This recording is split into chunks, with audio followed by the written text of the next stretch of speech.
So we've been talking about this idea about how the weak win wars by dragging the conflict on through guerrilla warfare and indirect strategies so that the state becomes exhausted and decides to quit. And sort of an underlying part of that thesis is that democracies in particular are really poorly suited to fighting in insurgencies and are really vulnerable to this kind of tactic. And I want to dig in a little bit into what we think we know about democracies and war and some of the empirical research that's been done on this. And I'll begin by just flagging that when we're looking at interstate wars, wars between countries, democracies have a really strong success rate in terms of winning those kind of wars. And one explanation for that might be that democracies are just better able to figure out ahead of time whether or not they're going to win a conflict, and therefore they're choosing to enter conflicts where they're more likely to win. Maybe they're less likely to do dumb things than authoritarian regimes, would be another way of putting that.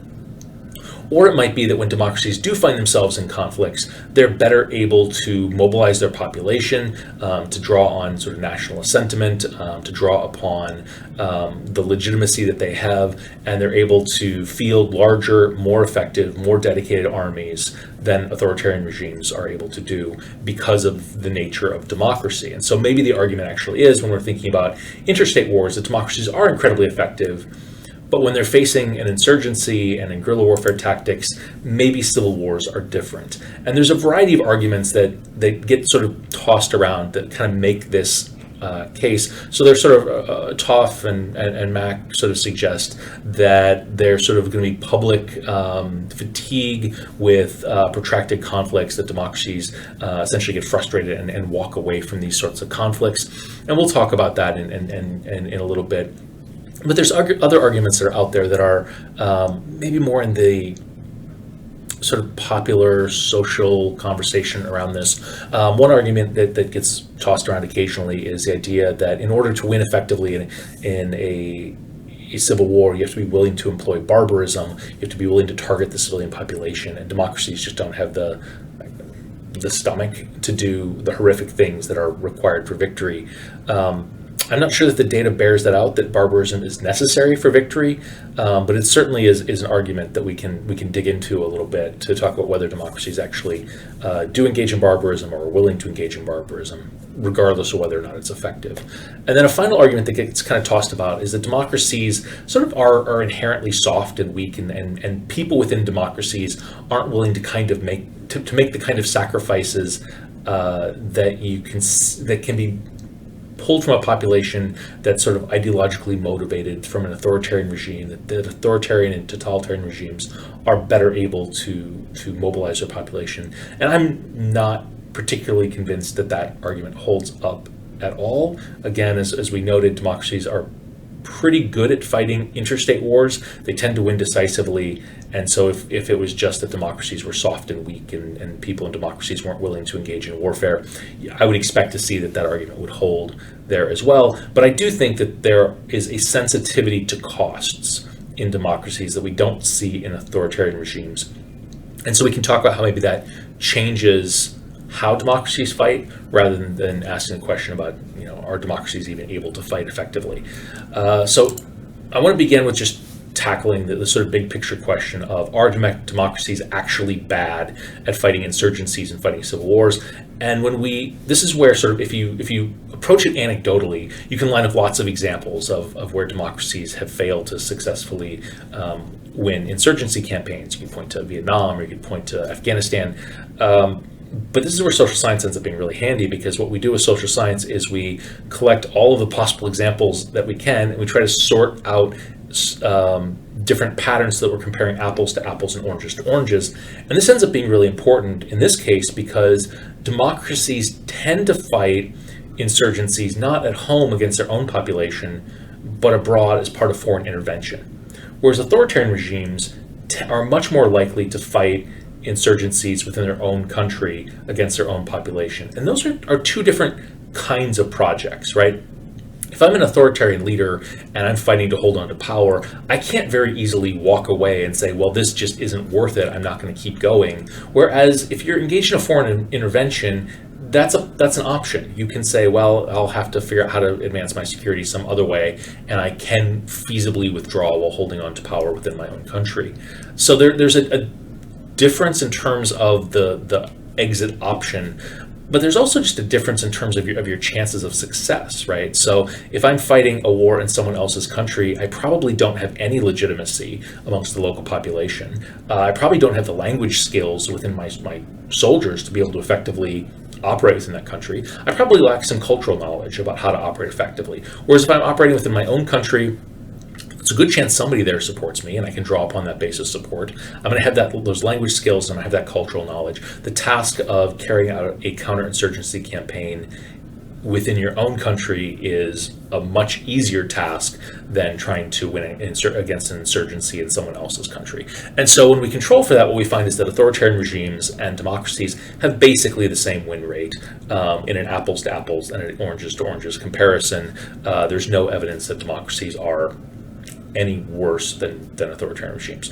Although, considering that democracies do so much better against in interstate conflicts, against state rivals, that does suggest that maybe democracies aren't getting the win rates that they're maybe used to seeing in more conventional conflicts. And part of that story might be because of how democracies go about fighting conflict. Actually, I take that back. I think this is a part of it, but it's not the decisive part. But I think it's a part worth noting, that democracies tend to be casualty averse.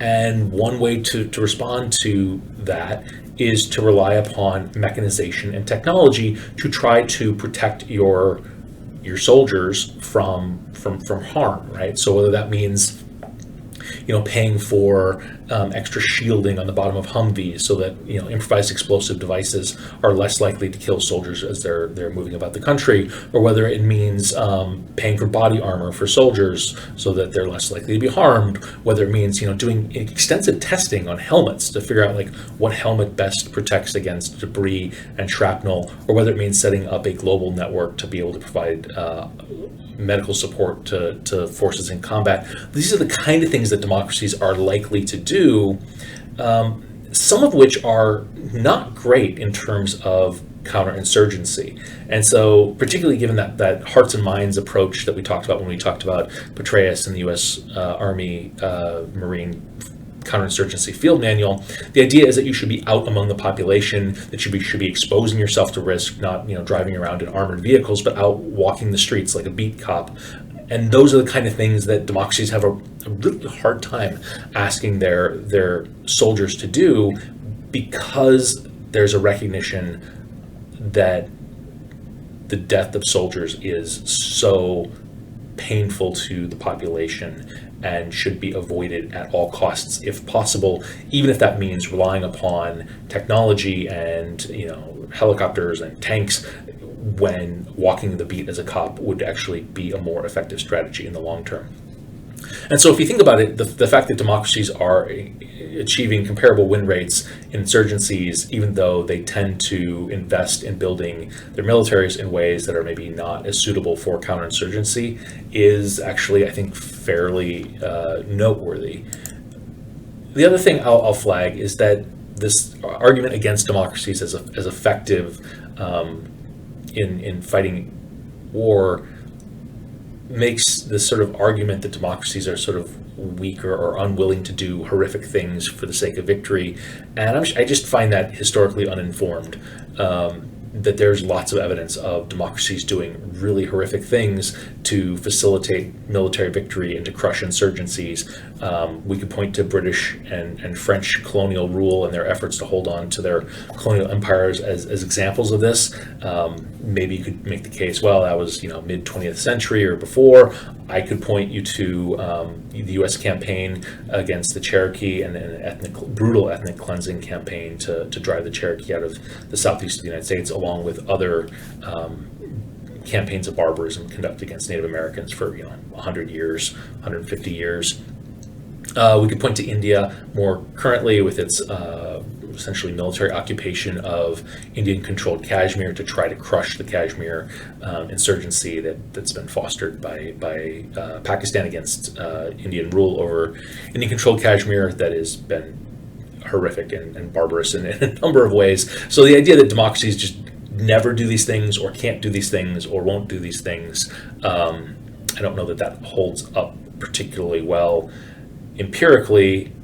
I might, however, make a case that democracies are more willing to sign on to international conventions against the use of atrocities, whether it's the Geneva Convention or whether it's the Convention Against Torture, or whether it's the Convention Against Landmines, or any of these different things to try to reduce casualties in war. Democracies tend to be more supportive of that. They tend, I would argue, to be more supportive of efforts to hold perpetrators of atrocities accountable, whether that's through the International Criminal Court or other international justice mechanisms.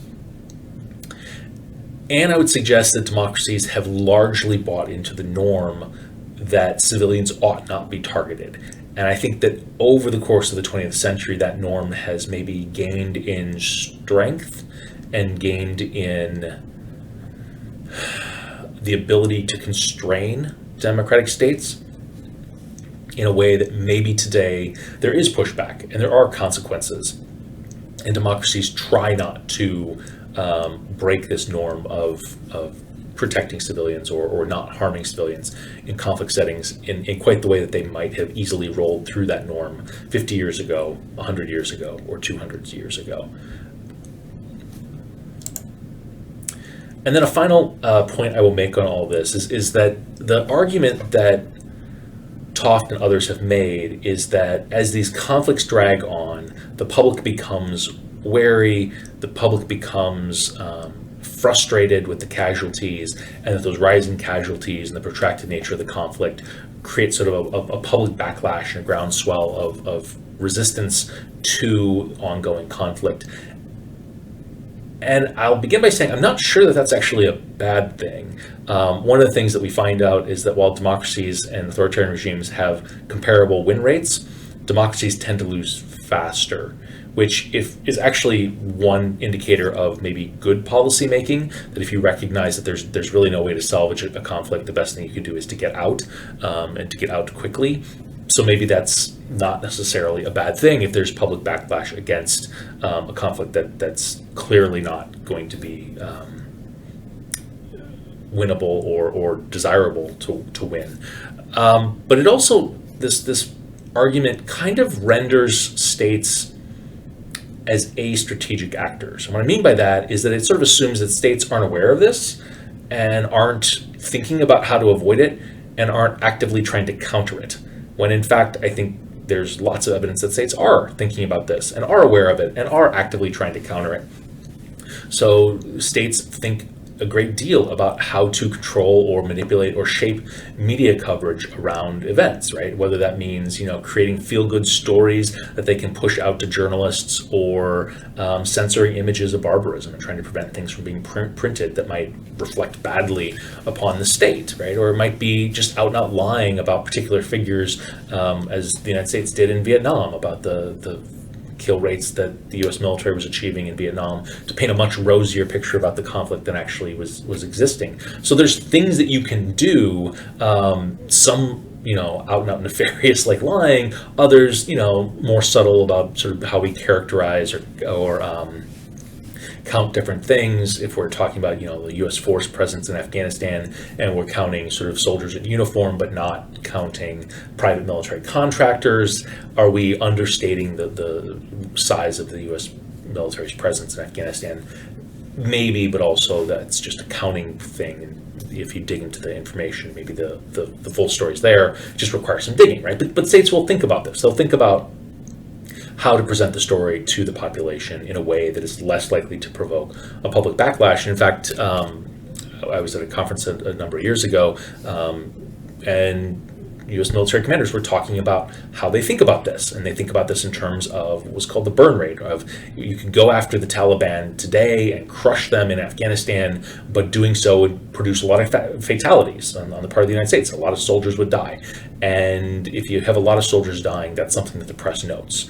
And so the shaping of the strategy was such that it kept the number of fatalities low enough that the conflict stayed off the front page of the New York Times or the Washington Post, that it stayed off people's radar, because once it was on people's radar, they started asking questions like, are we still in Afghanistan? And is this working? And why are the casualties so high? But if they could keep it sort of at a low enough level, other sort of ambient news noise would sort of drown that out. And it became possible to sustain a campaign in Afghanistan for 2 decades by sort of acting strategically to prevent the public from actively engaging in debate about whether or not the United States ought to even be in Afghanistan at all. So again, I think there's a whole host of reasons why this idea that democracies are somehow ill-suited to fighting conflict or waging war just doesn't really work when we sort of dig into what are the actual empirical patterns. It doesn't really work when we sort of think about sort of the logic about how this is supposed to play out. And we actually see states acting in strategic ways to counter some of these things, whether it's by, investing in military equipment that's going to reduce fatalities, or whether it's thinking about how to shape the nature of military operations to sort of avoid a public backlash. Democracies operate in a way that takes into consideration the nature of their political system and how that shapes what the public demands from that from military actions waged by that state, and kind of threads that needle through that process while fighting against insurgencies.